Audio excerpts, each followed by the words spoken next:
Sebuah rekaman ramai beredar di media sosial Twitter pada Selasa 20 Desember 2022. Dalam rekaman tersebut memperlihatkan suasana malam yang mencekam di pusat kota Donetsk. Pasalnya serangan roket Ukraina datang menghantam kawasan tersebut.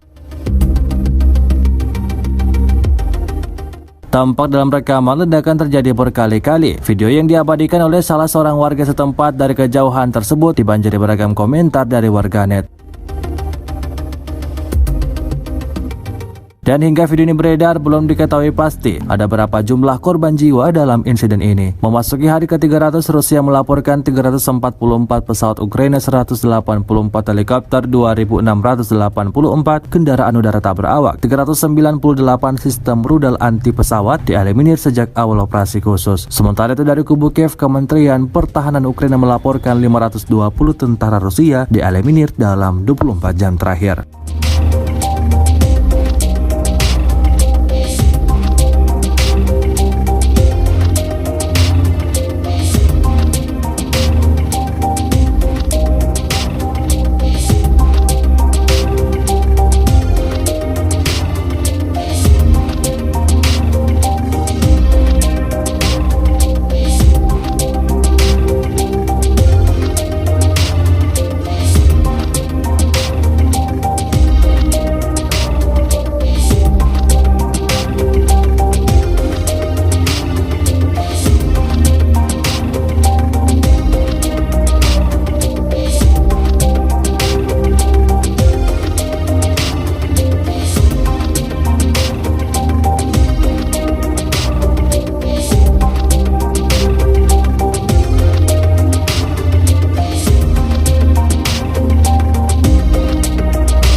Terima kasih sudah nonton, jangan lupa like, subscribe, dan share ya!